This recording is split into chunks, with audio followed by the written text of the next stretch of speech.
오늘도 변함없이 주의 전 올라와서 예배하는 여러분 주의 이름으로 환영하고 하나님의 영으로 충만한 귀한 시간 되기를 주의 이름으로 축원합니다. 가정의 달을 맞이해서 지난주에는 윤동주 시인의 글을 소개했습니다. 오늘은 사랑받고 싶은 사람들 이런 주제로 말씀을 드릴 건데 옆분하고 이렇게 인사하고 축복해 보세요. 나는 당신께 사랑받고 싶습니다. 다시 한번 해보세요. 나 좀 사랑해 주세요. 이렇게. 오늘은 사랑의 기쁨이라는 이탈리아의 고전 가곡을 좀 소개해 드리고 싶습니다. 사랑의 기쁨은 어느덧 사라지고 사랑의 슬픔만 영원히 남았네. 어느덧 해지고 어둠이 쌓아오면 서글픈 눈물은 별빛에 씻기네. 사라진 별이여 영원한 사랑이여 눈물의 은하수 건너서 만나리.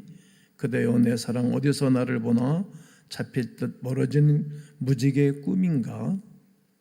사라진 별이여 영원한 사랑이여 눈물의 은하수 건너서 만나리. 사랑의 기쁨은 어느덧 사라지고 사랑의 슬픔만 영원히 남았네. 제목과 달리 사랑의 기쁨을 노래하는 것이 아닙니다. 오히려 사랑의 슬픔을 노래한 것입니다. 그래서 야속한 사랑이라는 부제도 붙기도 하였습니다. 연인과 이루지 못한 사랑에 대하여 애절함과 그리움으로 가득한 심정을 노래한 것입니다. 사랑하는 사람은 자신을 버렸습니다. 그래서 사랑의 기쁨은 잠시 머물지만 사랑의 슬픔은 평생토록 함께 한다는 노래입니다. 여기 계신 분들에게도 각자 사랑의 추억이 있을 것이라 생각합니다. 그렇게 보면 사람마다 사랑을 노래하는 것은 다 다를 수 있지요. 그 사람의 처지에 따라서 사랑은 이런 것입니다. 이렇게 말할 수 있게 될 것입니다. 오늘 본문은 우리가 잘 아는 말씀입니다. 야곱은 형 에서의 장자권을 팥죽 한 그릇으로 뺏어 버리게 됩니다. 말로 빼앗았습니다. 말이 얼마나 중요한지 모릅니다. 이 일 때문에 그 형 에서의 칼을 피하여 외삼촌 집으로 도망을 가서 살게 됩니다. 외삼촌에게는 두 딸이 있었습니다. 언니는 레아요, 동생은 라헬입니다. 레아라는 말은 들소라는 뜻이고 라헬은 암양이라는 뜻입니다. 야곱은 첫눈에 동생 라헬에게 반했습니다. 사랑이 싹트기 시작했습니다. 외삼촌에게는 라헬을 아내로 달라고 하면서 7년 동안 머슴살이를 하겠노라고 약속을 하게 됩니다. 야곱이 라헬을 사랑하여 상사병이 걸릴 정도였습니다. 그러니까 7년 동안 봉사하고 머슴살이를 해도 좋겠다라고 말한 것입니다. 7년의 머슴살이는 상당한 값을 지불하는 것입니다. 결혼하기 위하여 값을 치르는 것은 당연하였습니다. 근동지방의 법이었기 때문입니다. 문화였습니다. 그러나 이건 해도 너무하지 않습니까? 한 여인을 얻고 사랑을 하기 위해서 7년 동안 머슴살이를 보수도 없이 산다는 것은 쉬운 일은 아니기 때문입니다. 그런데 라헬에게 사랑에 빠진 야곱은 그 7년이 수일처럼 훅 지나갔습니다. 7년 후 야곱은 장인에게 이렇게 말합니다. 야곱이 라반에게 이르되 내 기한이 찼으니 내 아내를 내게 주소서. 내가 그에게 들어가겠나이다. 그러니까 나에게 아내를 허락해 주시고 첫날 밤을 지내겠다는 부탁입니다. 당장 주십시오. 야곱은 정말 사랑에 굶주려 있었습니다. 7년이 야곱에게 순식간으로 지나간 것을 보면 야곱은 사랑에 굶주려 있던 것이 분명합니다. 야곱 자신의 삶은 공허함뿐이었습니다. 왜 그랬을까요? 그의 본국에서 또 자기 아버지 집에서도 아버지 이삭의 사랑을 받지 못했기 때문입니다. 아버지의 사랑을 흡족히 받지 못했습니다.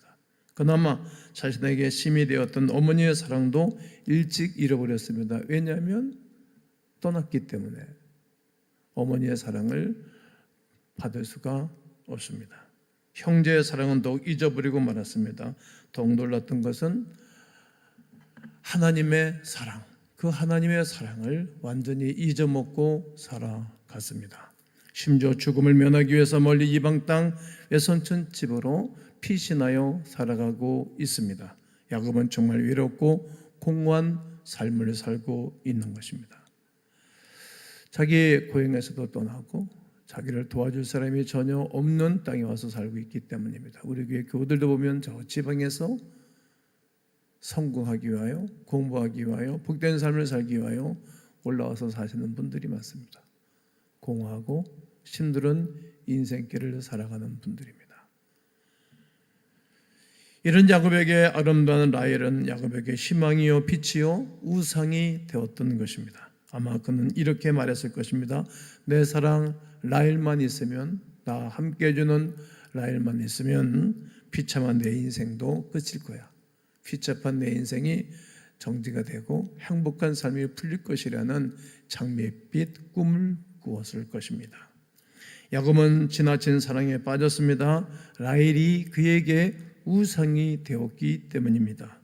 7년을 군수리 없이 머슴살이 했다는 것이 이것이 증명하는 것이고, 진정한 사랑을 넘어 사랑이 우상이 된 것입니다.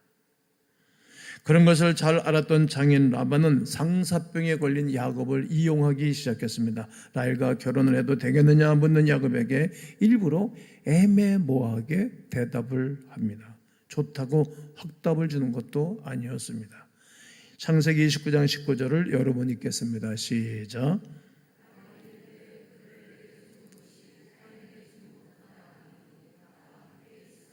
승낙입니까? 승낙이 아닙니까? 승낙이 아닙니다. 너와 라헬이 맺어지는 것도 괜찮겠네. 뭐 나쁘진 않겠는데, 이렇게 애매모호하게 대답을 한 것입니다. 그래야 바짝 당기고 그리고 찾아오기 때문입니다. 기다리고 기다리던 7년의 세월이 지났습니다. 엄청난 대가를 지불했습니다. 성대하게 잔치를 베풀었습니다. 술에 취해 한창 흥에 오를 시간이었습니다. 라반은 얼굴에 배를 세우고 야곱의 아내를 데리고 왔습니다. 야곱은 술에 취한 상태에서 첫날 밤을 지냈습니다. 아침에 일어나 그의 얼굴을 보니 자기가 그토록 사랑했던 라헬의 얼굴이 아니었습니다. 레아였습니다. 이게 어떻게 된 일이냐고 외삼촌에게 따지고 물었습니다. 분노에 떨면서 따졌던 것입니다. 외삼촌이 어찌하여 내게 이같이 행하셨나이까? 라반은 언니가 먼저 결혼한 것이 이 지방, 우리 지방의 풍습이 아니라고 응수를 하게 됩니다. 그러면서 7년을 더 머슴살이를 하면 라헬도 주겠다, 이렇게 흥정하고 거래가 시작됐습니다. 결국 야곱은 라반의 비수에 찔린 것입니다. 할 수 없이 사랑에 눈먼 야곱은 7년도 머슴살이를 했습니다. 그러니까 결국은 14년 동안 머슴살이를 하고 자기가 원하던 것을 얻고 자기가 원하던 사랑을 이루게 된 것입니다. 사람들은 쉽게 말할 것입니다. 어떻게 남을 그렇게 잘 속이던 똑똑한 야곱이 오히려 또 쏘고 넘어갈까? 인생은 신는 대로 거두는 것입니다. 내가 남을 속이면 나도 속임을 당하게 되고, 내가 남의 눈에 피눈물이 나오게 되면 내 눈에서도 피눈물이 나오게 되는 것을 알 수 있게 됩니다. 인생은 부메랑입니다. 다시 돌아오는 것입니다.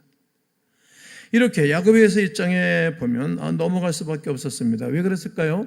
그는 사랑의 중독자였기 때문입니다. 중독되면 정확한 판단력과 이성력을 잃기 때문입니다.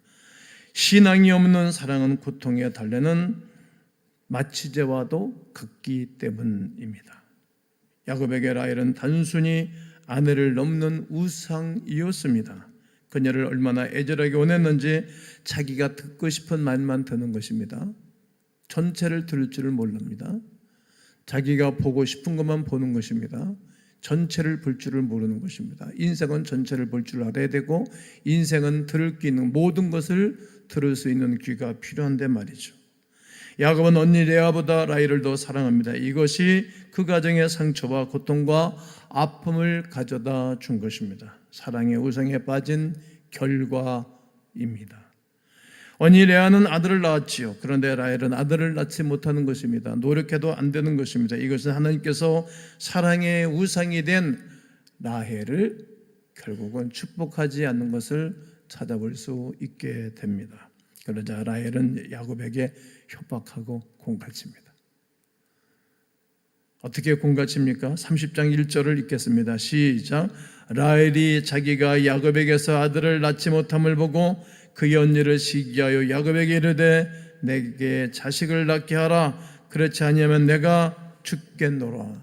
나로 하여금 아들을 낳게 하라. 그렇지 않으면 죽겠다. 자살하겠다는 얘기죠.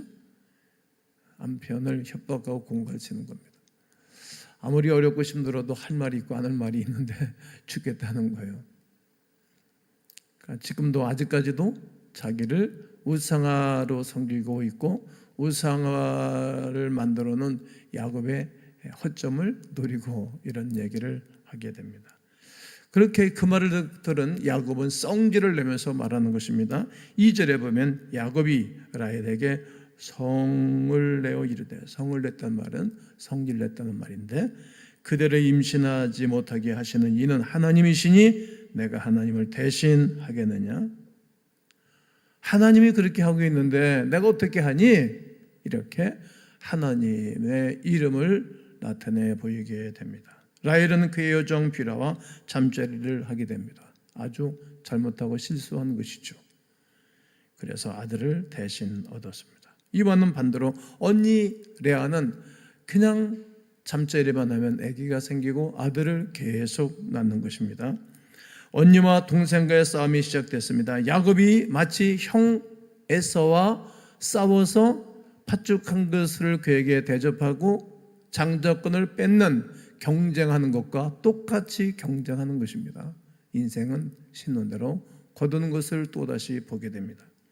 야곱이 그랬던 것처럼 두 여인도 남편의 사랑에 굶주려 있습니다. 라헬은 남편의 마음은 얻었으나 자식을 갖지 못하는 사랑에 굶주려 있습니다. 레아는 아들은 낳았지만 남편의 마음을 얻지 못한 아픈 상처에 굶주려 있습니다.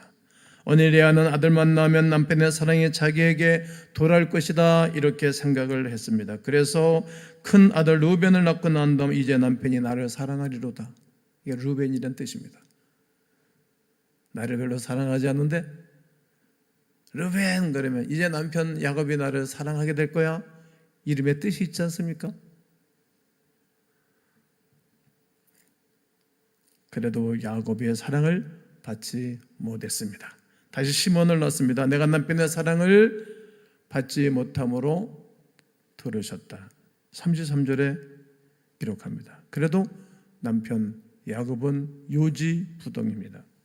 레이라는 이름을 낳습니다. 셋째 아들을 낳습니다. 남편이 나와 지금부터 연합할 것이다. 연합이라는 이름을 줘뒀습니다. 그러니까 레위야 그러면 야곱이요 나와 함께 연합하시오. 오늘 밤에도 오세요. 나와 동행하세요. 나와 쇼핑도 갔으면 좋겠어요. 나와 함께 여행도 갔으면 좋겠어요. 나와 함께 식탁을 나눴으면 좋겠어요. 이런 이름을 계속 부르게 된 것입니다. 그리고 스불론을 낳았습니다. 그리고 이제는 그가 나와 함께 살리라. 이런 이름을 30장 20절에서 이름을 지어줬던 것입니다.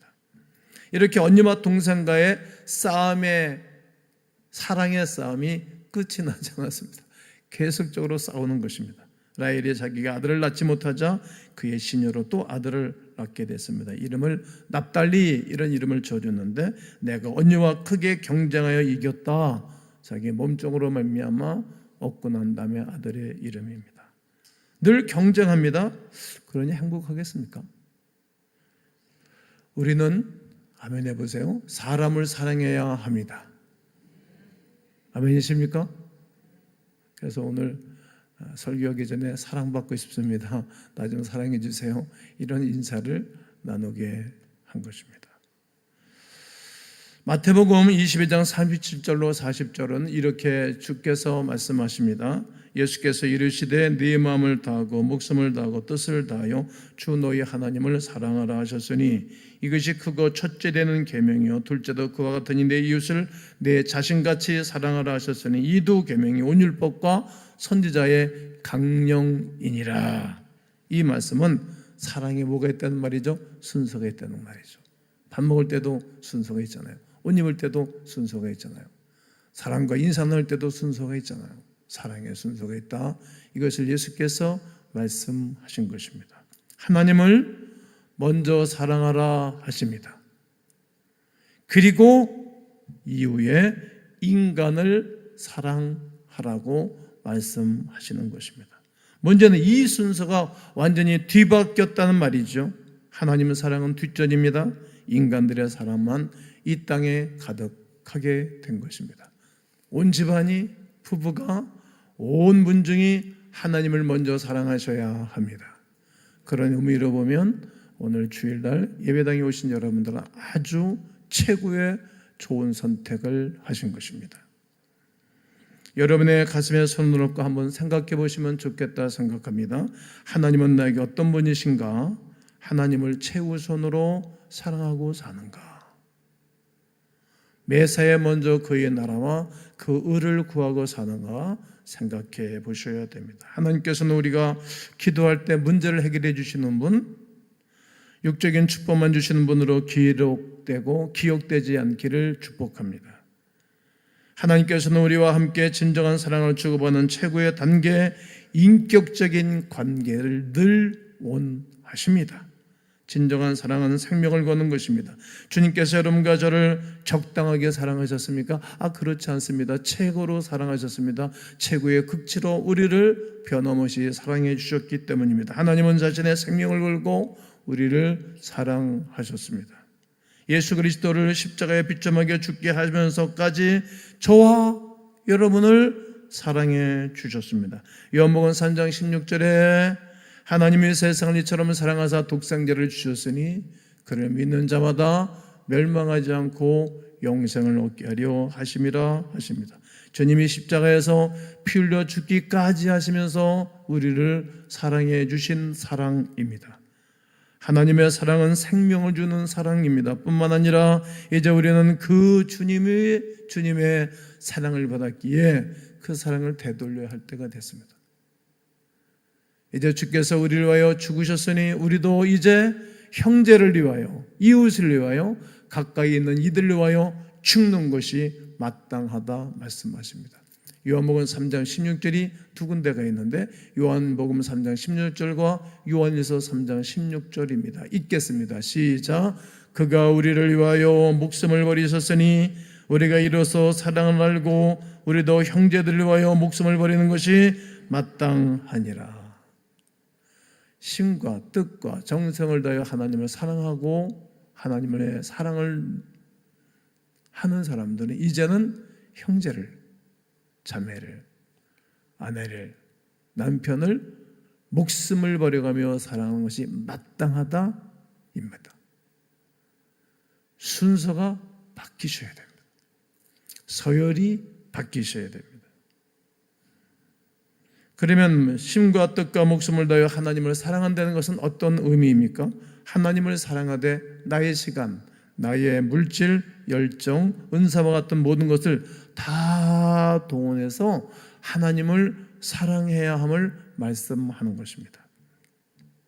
전인적으로 사랑해야 함을 말씀하는 것입니다. 하나님 우리가 말로 표현할 수 없는 최고의 분이십니다.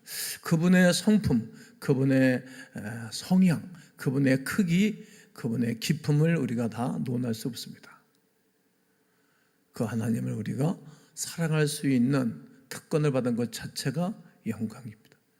그분의 이름을 마음껏 부를 수 있는 은총을 받은 우리들입니다. 우리에게 모든 것을 허락하신 하나님의 사랑을 우리가 받게 된 것입니다. 그러므로 우리도 최고의 것을 드리면서 사랑해야 됩니다. 이것이 올바른 인간관계요, 이것이 올바른 신앙적 관계요, 이것이 우리가 온전히 드려져야 할 예배입니다. 시간이 있을 때만 예배드리는 것은 올바른 예배의 자세는 아닌 것입니다. 예배는 나의 가장 가치 있는 것을 드리고 올려드리는 것입니다. 시간이 있을 때만 만나는 사람은 가까운 사람이 아닐 것입니다. 영광과 존귀와 찬양을 받으시기 합당하신 완왕의 왕이신 주님에게 쓰다 남은 시간을 드린다든지, 쓰다 남은 물질을 드린다든지, 쓰다 남은 나의 은사를 드린다든지 하면은 그 하나님을 멸시하는 행위입니다. 진정한 믿음의 기준은 하나님을 얼마나 사랑하는가에 달려 있습니다. 그것이 가장 큰 계명이기 때문입니다. 서기관과 율법사들은 성경의 지식에는 능통한 사람들이었습니다. 그런데 그들은 예수님을 사랑하지 않았습니다. 아는 소리, 똑똑한 소리만 하는 사람들이요, 중심으로 그 주님을 사랑하지 않았습니다. 오늘 우리에게도 마찬가지입니다. 열심히 교회 출석과 예배를 잘 드리고 봉사도 열심히 하는 것도 매우 중요합니다. 그런데 주님을 얼마나 마음 중심으로 사랑하는가, 여기에 달려 있습니다. 주님은 너무나 사랑하기에 온 마음을 다하여 정성을 다하여 예배를 올려드립니다. 주님을 사랑하기에 기쁘게 봉사하는 것입니다. 기쁘고 즐겁게. 우리가 믿음의 성장했다는 기준은 주님을 얼마나 사랑하느냐에 달려 있기 때문입니다. 종교개혁자 조한 칼빈은 그의 기독교 강요에서 이렇게 말했습니다. 나에 대한 지식이 없이는 하나님께 대한 지식이 없다. 이 말은 내가 얼마나 큰 죄인인지 알지 못하면 하나님을 바로 알 수 없다, 이런 뜻입니다. 그리고 칼빈은 다음 장에서 이렇게 말했습니다. 하나님께 대한 지식이 없이는 나에 대한 지식이 없다. 이 말은 하나님이 나를 십자가에서 얼마나 사랑하는지 알지 못하는 사람은 내가 얼마나 큰 죄인인지 알지 못한다, 이런 의미로 기독교 강요를 저술했습니다. 하나님은 어떤 사랑으로 우리를 찾아오시는가 아는 것과 내가 얼마나 큰 죄인인지를 동시에 이루어지고 깨닫게 되는 것이 십자가입니다. 그래서 십자가를 바라볼 때마다 나의 악함을 발견하고, 그리고 거기에 우리 주께서 또다시 나의 악함을 십자가에 못 박아 죽으셨구나. 나는 죄인이지만 죄인이 아니고 나는 소망이 없는 사람인데 소망이 있는 사람으로 바뀌어진 것에 대한 감격의 눈물을 흘리고 감사하며 살아가는 것입니다. 레아는 남편인 야곱의 사랑을 받지 못했습니다. 어떻게 보면 한많은 여인입니다. 남편의 사랑을 받지 못하고 살아가는 것 얼마나 아픈 일입니까? 그런데 하나님은 그런 레아를 통해서 최고의 선물을 주셨습니다. 유다를 선물로 주셨습니다. 최고의 선물, 유다 아들 선물을 받았습니다. 유다의 계보를 통해서 예수님이 땅에 오시는 구세주를 품는 은혜를 받게 된 것입니다. 최고의 선물입니다. 창세기 29장 35절에 그가 또 임신하여 아들을 낳고 이르되 내가 이제는 여호와를 찬송하리로다 하고 이로 말미암아 그가 그의 이름을 유다라 하였고 그의 출산이 멈추었더라. 유다 아들을 낳고 난 다음에 더 이상 애를 안 낳아도 된다 이거예요. 예수님은 말씀하십니다. 너의 진짜 신랑은 나다. 너의 진짜 신랑은 나야. 너의 옆에 있는 네 남편은 영원한 신랑이 아니야. 이것을 말씀하는 것입니다. 이사야서 54장 4절에 이는 너를 지으신 이가 네 남편이시라. 여러분과 저를 지으신 분이 남편 하나님이십니다. 그의 이름은 만군의 여호와이시며 내 구속자는 이스라엘의 거룩한 이시라. 그는 온 땅의 하나님이라 일컬음을 받으실 것입니다. 우리를 도와주시는 분이 하나님이시지 사람이 아니라는 것을 또 깨닫게 되는 것입니다. 예수님은 야곱이 그렇게 사랑한 라헬의 자손이 아니고 사랑을 받지 못했던 레아의 후손으로 예수님이 오셨다는 것을 꼭 기억하셔야 됩니다. 혹 나는 사랑받지 못하는 사람이라고 여기는 분들이 계십니까?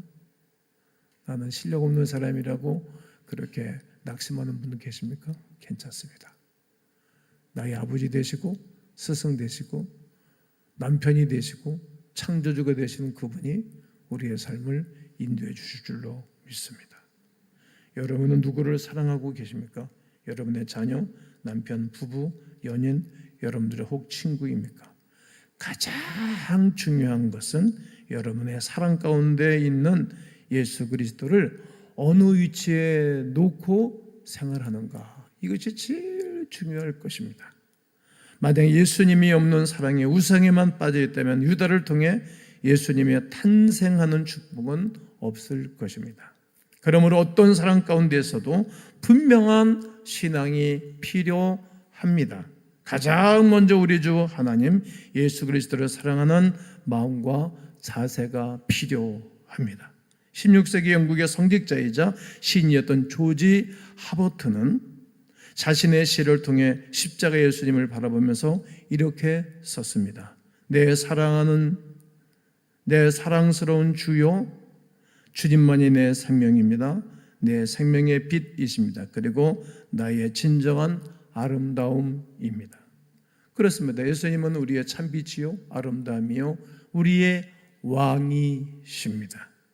나 옆에 있는 남편과 아내는 하나님 아버지의 사랑의 모형뿐입니다. 진정한 남편은 아멘 해보실까요? 우리 주 예수 그리스도이십니다.